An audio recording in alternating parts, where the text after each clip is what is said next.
Good morning, great Americans. It's another great American video from yours truly in the dark MAGA basement. I wish my hat was showing up as good as these hats behind me. Well, everybody's talking about Zelensky, so my video is going to get caught. It's going to get lost in the mix. I know, but I when I make a video, at least I try to talk about something a little bit different than what everybody else is saying. I try to find a different sort of perspective than what everybody else is saying. So this is going to be super quick, but here's just two items that are food for thought. First of all, let's think about Vietnam for a minute, right? The Vietnam War was officially over in 1975, and for many years, even decades, Vietnam was always sort of the go-to, right? If we were getting involved in another war or something like it, it's like, oh, well, this can't be another Vietnam. Don't let it be another Vietnam. We can't handle another, Vietnam. Recently, that sort of go-to comparison has sort of fallen out of the public discourse. But for the longest time, it was part of the public discourse. So why am I bringing that up? I'm going to tell you why. Russia, so even though it was the North Vietnamese invading South Vietnam, for all intents and purposes, it was Russia. I mean, North Vietnam was just a poor, weak little dribble. They didn't do nothing. They were being armed and supported and you know they were Russia was funding it, okay, and other too, but mostly Russia was arming them, giving them support, giving them resources, ammunition, training, manpower. For all intents and purposes, one can say in reality, if not technically, that Russia was and communism in general was invading South Korea. And so what did the Democrats do? Get out, get out. We got to get out. All the war protests on the college campuses. End the war. No more war. It's on the other side of the world and we don't belong there. We're not the world's policemen. Get out of war. No more war. Right? Right? That was the clarion call of the left and the Democrats. Right? It doesn't matter if it's communists is invading a free country. It doesn't matter if the invaders were the bad guys, which they were. None of that mattered to them. I mean, obviously the Russians were the bad guys. Obviously the communists were the bad guys. But none of that mattered to the left and to the Democrats. You just end the war, get out of the war, no more war, right? And that was I mean, from their perspective, for many years and decades after the Vietnam War, that was always their go-to. Oh, we don't want another Vietnam. We don't want another Vietnam, right? So today, what have you got in the Ukraine? You've got Russia going into another country on the other side of the world. None of our beeswax. And the Democrats are taking the exact opposite tact. And the communists aren't even around anymore. Now it's not quite as big as of a deal as it was, during the Cold War.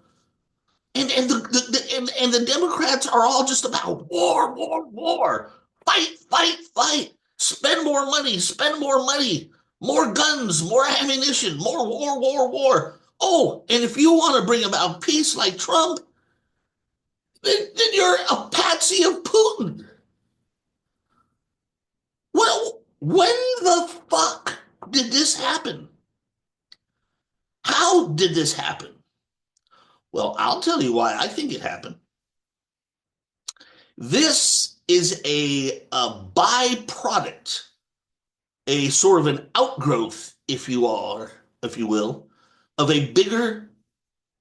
Well, actually, there's a couple reasons why it's happened, but one reason why their attitude is happening is this is a byproduct of a much deeper disease, and that disease is Trump derangement syndrome.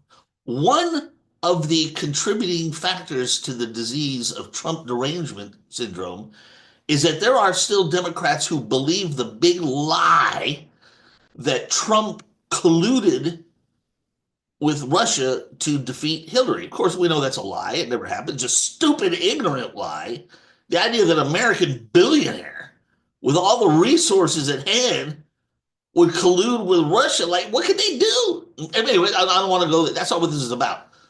My point is that event, or I should say that fake event, that narrative, that propaganda, which Democrats believe, now colors their judgment on everything having to do with Russia, and especially anything having to do with Russia and Trump. Anything, war, trade, peace, a foreign policy, anything where Trump and Putin are any sort of factor, the Democrats are clouded by Trump derangement syndrome and their belief that in Russian collusion, and Putin will always be the bad guy. And Putin is a bad guy. So let's not, we all know that. Putin's a bad guy, but even bad guys are not always at fault, right? If it rains tomorrow, it's not Putin's fault. If your dog dies tomorrow, it's not Putin's fault. Okay. And so that is really what's going on here. The Democrats were always anti-war. It's on the other side of the world. No more war, no more Vietnam. But then they believe the lie about Russian collusion. And now Russia, for the first time since the Cold War began in 1945, for the first time, Russia is finally the enemy of the Democrats, but not for a real reason. It's for a fake reason because they believe in Russian collusion. And so that's really the heart of what's going on. But yeah, there was a time when if this was happening, if this was happening in before Trump got elected, they would not be, the Democrats would not be so hot to send in troops and guns and money and directly confront Russia, a nuclear power. That's insane. No, it all has to do with TDS. So that's food for thought. Here's the second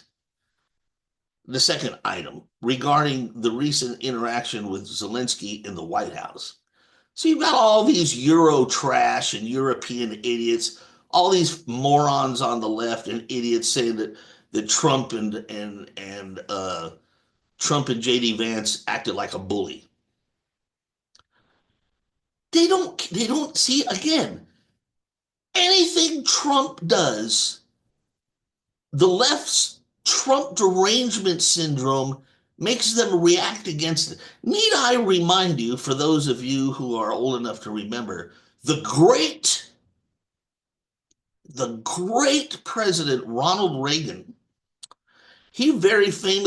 Ronald Reagan respected the office of the president and the White House and the tradition and the solemnity of that he never went in there without a tie on.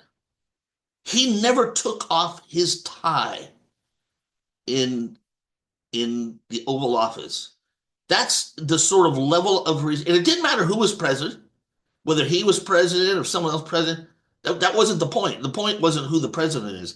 The point is it is the home of the American president, the sort of visual avatar, if you will, of America, and our leader.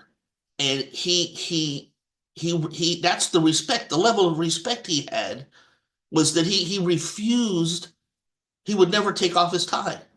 Now you may think that's silly, you may think that's old fashioned, but it's respect. It's something a lot of people don't have these days. And then of course when Reagan served 2 terms, then Bush came in, he only served 1 term. The old man Bush came in and served 1. Then when Clinton came in, that's when respect started going out the door. Him and that stupid idiot George Stephanopoulos, who's on ABC now. Stephanopoulos was his aide. He walked around the Oval Office with his blue jeans and his white shirt. Everybody thought he was cool. Well, the liberals, they all thought he was cool. Yeah, but it was just disrespectful, man. And just a bunch of losers, right? So anyway, with that in mind, this lowlife dumbass Zelensky He walks into the Oval Office, dressed like a bum, dressed like a scum. And of course, that's disrespectful. And it doesn't matter if it's Trump is the president or if Obama's the president. It doesn't matter who the president is. It's the White House. It is the Oval Office. It is the center of power in the free world, in the United States of America, and it is a symbol of America. And he just goes in there and disrespects it. I would have thrown his ass out right at the beginning. Trump was actually pretty nice. Trump tolerated him for a while, but he kept shooting his mouth off. I would have tossed his out. I wouldn't even allow him in there anyway, because so I don't even think we should be in Ukraine, and I can go into that for a long. Look, the Queen of Russia had that land was part of Russia before the United States was even created. We're sitting here talking about, we have no idea. You people, you Democrats and you liberals who say, oh, Trump's a Putin puppet, you're all morons and idiots. You don't have the first clue about the history of that region. None. You got none. You know nothing. You don't know anything. You're all a bunch of lemon. You just all suffer from Trump derangement syndrome. You're all morons and idiots, and you parrot whatever the left-wing fake news media tells you. Well, you're all dupes and idiots. Now listen, every Republican, including Trump, and everybody else has said it a million times, and will say it again. Putin is a bad man, former KGB. He's a bad man. He's a killer. We all know that. But that doesn't mean that doesn't mean we march up to his border with an army on the exact opposite side of the world and bring the world to the brink of World War III. That area is none of our business. Could you imagine if Putin started arming Mexico? Could you imagine if Russian troops and Putin were on the Mexico border? We'd freak out. But that's what the Democrats want to do over there on that side of the world. Let those people take care of it. Let Europe take it. That's their side of the world. Let them take care of it. Same thing as Vietnam. That's the other side of the world. No more war. Get the hell out. I think the Democrats need to open up a can of Vietnam and spray it all over themselves and remind themselves of how they used to feel about this kind of bullshit, because they're just hypocrites who suffer from Trump derangement syndrome. And frankly, there's other things going on in the Ukraine too that they're covering up. The CIA has biolab. Why the hell does the CIA have biolabs in the Ukraine? How is it that an ex-actor, this dude Zelensky, why is he a billionaire or multimillionaire or billionaire? How the fuck does that happen? It's hard to be a billionaire or a multi-billionaire. This moron is an idiot. He was an actor. Have you seen some of these videos of this guy on YouTube walking around wearing tits and he's some kind of freak?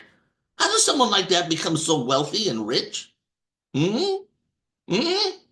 Have you thought about that? This man that you people love and defend so much is a fucking crook. You talk about democracy. He's not. That man, Ukraine is not a democracy, you idiots.